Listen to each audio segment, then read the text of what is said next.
Hello! I had a little glitch on the last one, so anyone who was watching before, I hope you're able to join back on with us now. I'm Lauren Drake. I'm the founder of the Soul Indulgence Program, which is a program for women who want to align with their souls and the life that they're called to live.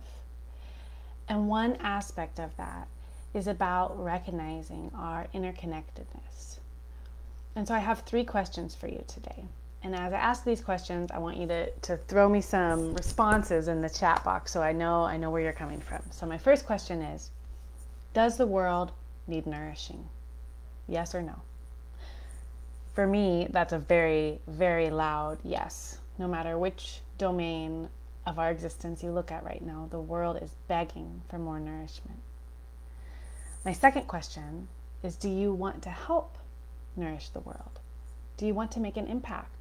Do you want your life to help affect change? If so, that's another yes.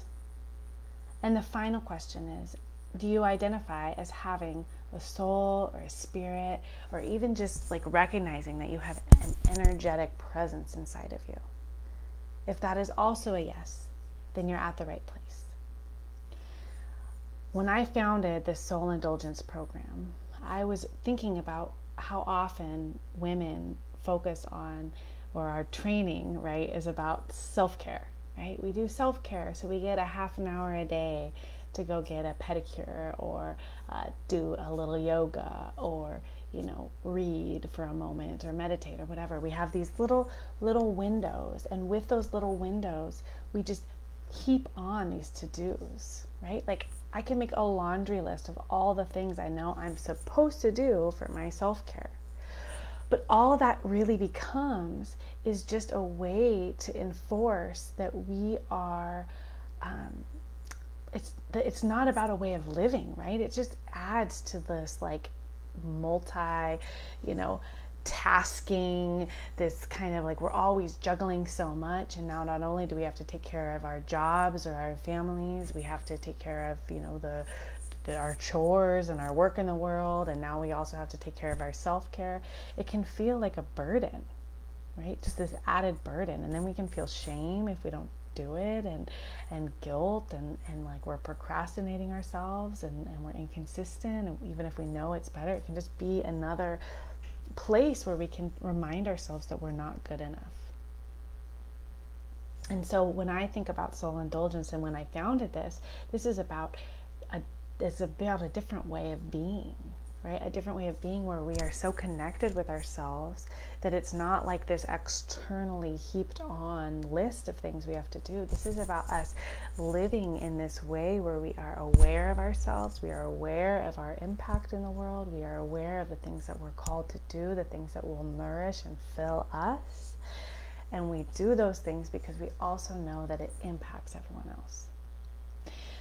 So I want to talk about us being connected. And so I've always heard this, right? We're all connected.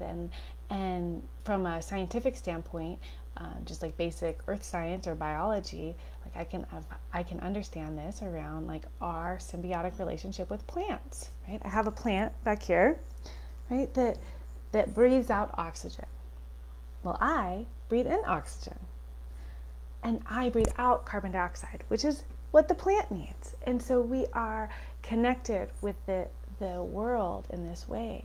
When we look at the circle of life, like, the food chain, how certain animals depend on other animals, how, when they reintroduced the wolves to Yellowstone, like everything, flourished, right? Because we need to be in balance with all of these different animals and plants in this like really beautiful way that the world came into being.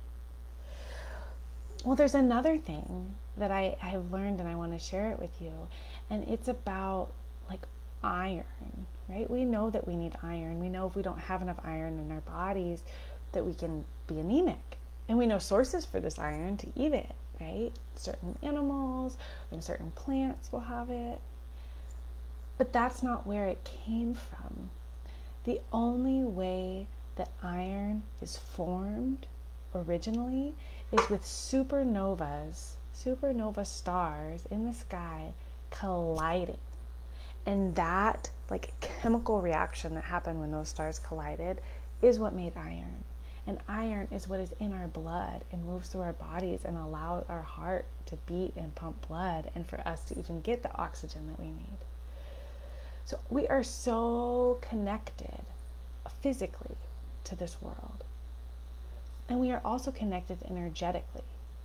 And, even if you don't understand quantum mechanics and quantum physics, because I don't, right? It is fascinating and it is just mind-blowing, right? All the things that they're realizing about our interconnectedness, where they can actually prove how our energies impact others' energies.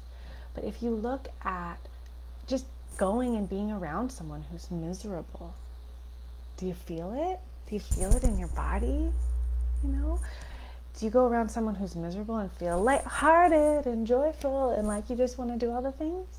No, you feel terrible, right? Because it impacts us, right? We feel the energy of those around us. And yes, there are lots of tools that I work with my clients around how do you protect your energy? How do you preserve it? How do you refill it? But even that just base experience of knowing that we need to protect ourselves, like that is like giving proof, right, to that we are energetically connected. And so I want to talk today about nourishing the universe. If we really care about the universe and we really love the universe, we nourish ourselves.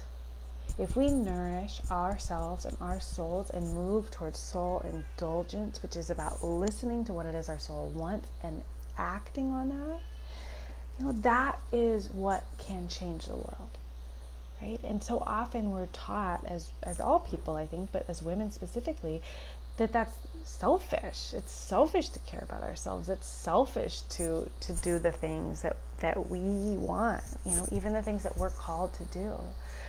But really, that's the opposite. When we commit to something and we do something and our heart's not in it and we do it because we feel like we have to do it, well, it falls flat, right? Or we have resentment or whatever, right? And that's not what the world needs.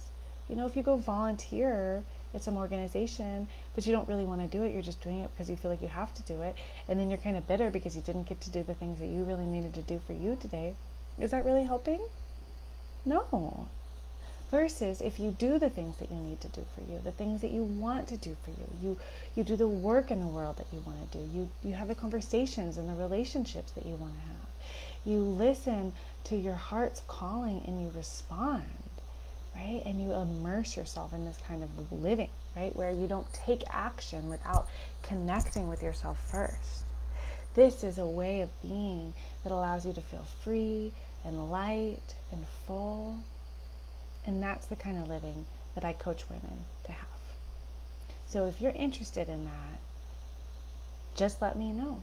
Right? I offer free soul alignment sessions to any woman one time, where we'll sit down virtually now, of course, and we'll talk about what it is that your heart's longing for, what it is that's been getting in your way. Like, how are those barriers that women so commonly face? There's 3 main barriers we commonly face. I help you figure out which of those barriers are impacting you. And then from there, we make a customized plan about getting your life into that alignment place where you get to feel connected and radiant and full and whole and free and all the things you want to feel. So I'm going to sign off for today, but sending you love and looking forward to hearing from you.